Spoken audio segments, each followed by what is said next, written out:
ඕකේ අයිබුණ අපේ YouTube channel වල හැමෝටම sithumtech YouTube channel එකට තමයි ඔයාලා අදත් එකතු වෙලා ඉන්නේ. ඉතින් thumbnail එකේ දැක්කා වගේ කොහොමද සාමාන්‍යයෙන් මුලින්ම දෙයක් ලීක් වුණාන් පස්සේ දැනගන්නේ. ඉතින් මේ කතා කරන්නේ අපේ YouTube channel එකේ කතා කරන subject එක මොකක්ද කියලා ඔයා දන්නවා. ඉතින් සාමාන්‍යයෙන් මේ මාතෘකාවට එන්න ප්‍රධානතම කාරණය උනේ iPhone 14 එක. iPhone 14 එක සහ මම කලින් කරපු වීඩියෝස් මගේ YouTube channel එකේ ගොඩ කාලයක් ඉඳන් ඉන්න කෙනෙක් නම් දකින්න ඇති. ගොඩක් වෙලාවට සාමාන්‍ය ස්මාර්ට්ෆෝන් එකක් ඒක ලොන්ච් කරන්න කලින් ගොඩක් තොරතුරු ලීක් වෙනවා. ඕකෙන් සාමාන්‍යයෙන් 80ක් 90ක් වගේ ඇකියුරේට් ඩීටේල් ඒ කියන්නේ තොරතුරුත් අපිට ඉන්ෆර්මේෂන්ස් මේ දේවල් අතර හේතුව ඒකට මිනිස්සු තියෙන ඉන්ට්‍රස්ට් එක වැඩි, ඒක ගැන හොයන වැඩි. ඒ කියන්නේ සාමාන්‍ය ස්මාර්ට්ෆෝන් එක ලොන්ච් වෙන්න මාසෙකට විතර කලින් මේකේ සර්ච් රිසල්ට් එක මේකට ට්‍රෙන්ඩ් එක මාර වැඩි වෙනවා. මොකද මිනිස්සු එක හොයන්න ගන්නවා.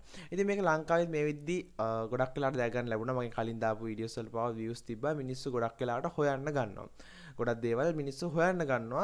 ඒ දේවල් ඒ කියන්නේ ඒක ගොඩක් හොඳ ප්‍රවණතාවයක්. මේ තාක්ෂණය ගැන සහ මේ ස්මාර්ට්ෆෝන්ස් මේ ගැජට්ස් ගැන ස්මාර්ට්ෆෝන්ස් ගන්න බැරි වුණත් මිනිස්සු හොයන්න try කරනවා. ඉතින් මේ වගේ සයිට් يعني මේ තොරතුරු දැනගන්න තියෙන වෙබ්සයිට්ස් කීපයක් ගැන සහ සෝසස් කීපයක් ගැන තමයි අද මේ වීඩියෝ එකෙන් කතා කරන්න යන්නේ.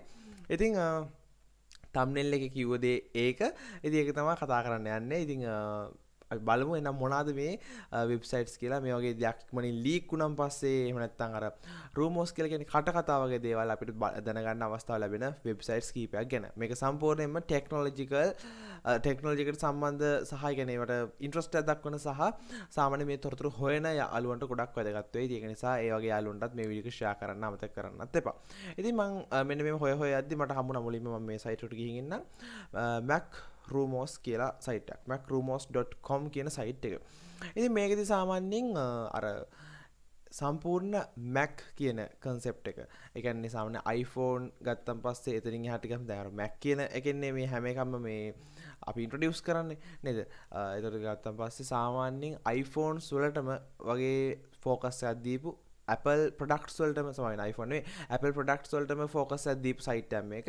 ඉතින් මේකෙදිත් අර rumors කියලා කියන්නේ සමහර කට කතා කියන වගේ දේවල්. ඉතින් සාමාන්‍යයෙන් මේකෙදි අලුතෙන් එන්න තියෙන දේවල් සහ ඇවිල්ලා තියෙන දේවල් ගැන reviews සහ ඒ ගැන ගොඩක් විස්තරාත්මක පැහැදිලි කිරීම අපිට බලා ගන්න අවස්ථාව ලැබෙනවා. ඉතින් ගොඩක් වෙලාවට මේක ගොඩක් හොඳ articles තියෙනවා. සෑහෙන්න මේකේ ගොඩක් වටිනා දේවල් තියෙනවා. ඉතින් අපිට පුළුවන් මේකෙන් අපිට මොකක්ද දාක අලුතෙන් එන්න තියෙන දෙයක් ගැන දැනුමෙන් සන්නද්ධ වෙන්න ගොඩක්ම වටින සයිට් එකක් මේක. මේ තාක්ෂණය මේ ටෙක්නොලොජි කියන දේවල් ගත්තන් පස්සේ ඒ වගේ තියෙන අප්ඩේට් වීම්ස් ගැන ස්මාර්ට්ෆෝන්ස් ගැන මේ වගේ ගොඩක් දේවල් සහ ඒ වගේම අර ලීක් වෙන දේවල් ගොඩක් එකේ මෙතනදී ගොඩක් වෙලාවට මෙන්ෂන් වෙනවා. මොකද හේතුව ඒකට ඉන්ට්‍රස්ට් වෙන මිනිස්සු ගොඩක් මේවත් එක්ක එකතු වෙලා ඉන්න නිසා යාලා අනිවාර්යෙන් මේ දේවල් ඉතාමත් ඉක්මනින් අප්ඩේට් කරනවා.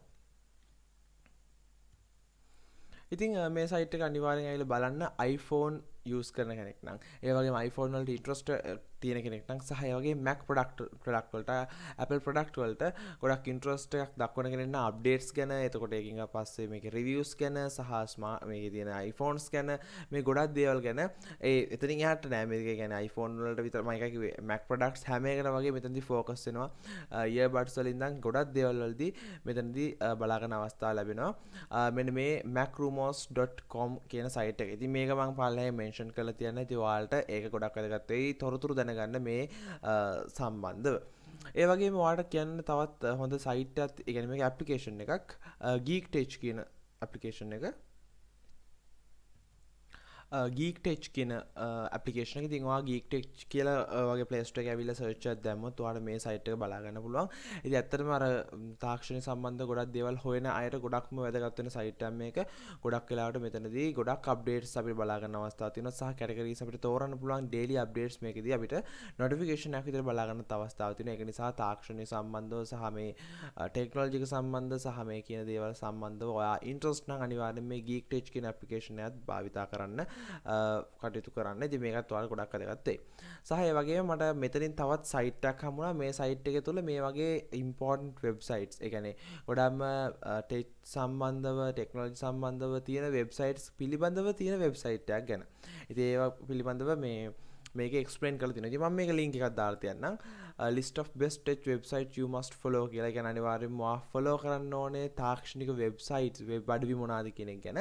ඉතින් මෙතනදී tech crunch කියලා තියෙනවා. ඉතින් මේ විදිහට ගොඩක් දේවල් තියෙනවා. ඔයාලට පුළුවන් මේවා භාවිතා කරන්න මේ links වලට ගිහින් මේවා කරන්න. දැන් මෙතන මේ The Verge කියන එක ගොඩක් අය දන්න site එකක් මේක. ගොඩක් වෙලාවට තාක්ෂණික දේවල් ෂෙයා කරගන්න ගොඩක් ෆ්‍රී සයිට් එකක් ඉතින් මේක.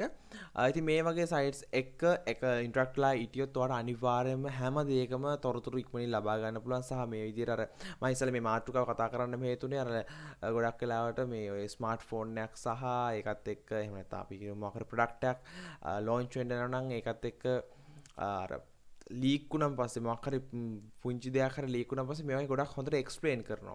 ඒ එක්ස්ප්ලেইন කරලා බොහෝ දුරට අපිට බලා ගන්න අවස්ථාව ලැබෙනවා ඒ සම්බන්ධව. ඉතින් මේ සයිට්ස් ගොඩක් වෙලාවට ඒවට වැදගත් වෙනවා. ඉතින් ඒ දැනුම දැනගන්න අවශ්‍යයට අප්ඩේට් වෙන්න අවශ්‍යයට මේ සයිට්ස් ගොඩක් වෙලාවට වැදගත් වෙනවා. ඒක නිසා අනිවාර්යයෙන් මේවා රිෆර් කරන්න. ගොඩක් ලොකු දැනුමක් ඔයාලට ලබා ගන්න පුළුවන්. මේවා ෆ්‍රී ඇක්සස් කරන්නත් අවස්ථාවක් තියෙනවා. ඉතින් මේ විදිහට තවත් සයිට්ස් ගණනාවක් තියෙනවා. මම හැම එකම යන්නේ නැහැ. ඔයාලට ගිහින් බලන්න පුළුවන්. මෙතන Wired කියන සයිට් එක තියෙනවා. Digital Trends කියලා තියෙනවා. මේ විදිහට ගොඩක් තොරතුරු අපිට ලබා ගන්න පුළුවන් වෙබ් අඩවි තමයි මේවා. තාක්ෂණය පිළිබඳ ඉන්ට්‍රස්ට් එකක් තියෙන හැමෝටම ඉතින් මම මේකෙත් link එක දාන්න. මේ sites වලත් ඔයාලට මේ links බලා ගන්න පුළුවන්. ඉතින් මේවත් එක්ක එකතු වෙලා ඉන්න තාක්ෂණය කියන දේ මේ විදිහ ගොඩක් වෙලාවට අර මිනිස්සු හොයන්න ගන්න දෙයක් වෙලා තියෙනවා ලංකාව තුල. ඒක ඇත්තටම හොඳ ප්‍රවණතාවයක්. ඉතින් මම ඒක කියන්නේ මේ මාතෘකාව ගැන කතා කරන තවත් එක කාරණයක් උනේ YouTube එකේ ගොඩක් වෙලාවට දැන් හොයනවා අඩුයි. YouTube access කරනවා. කියන්නේ YouTube එකේ හොයනවා අඩුයි. ගොඩක් වෙලාවට Google එකේ මේක search කරලා යාලා අවශ්‍ය දේවල් හොයනවා. ඉතින් මේක ඔයාලට ගොඩක් support එකක් වෙයි. වීඩියෝස් දාන්න يعني ගොඩක් වෙලාවට සමහරක් මේ content creators ලට මේවට වීඩියෝස් දාන්න යම්කිසි වෙලාවක් යනවා. නමුත් මීට වඩා ඉක්මනින් මෙයාලා අප්ඩේට් කරනවා මේ ආටිකල්ස් වගේ දේවල් මේ වගේ අප්ලෝඩ් කළා.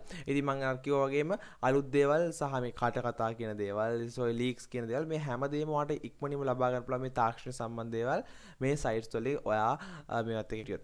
ඉතින් මම හිතනවා මේ වීඩියෝ ගොඩක් වැදගත් වෙන්න ඇති කියලා ටෙක්නොලොජි එක පිළිබඳව ඉන්ට්‍රස්ට් එකක් තියෙන හැමෝටම සහ මේ වගේ වීඩියෝස් ගොඩක් අපේ YouTube channel එකේ කරලා තියෙනවා. අනිවාර්යෙන් ගිහින් බලන්න සහ මේකේ links හැම එකම පළවෙනි කමෙන්ට් එකේ දාන්න.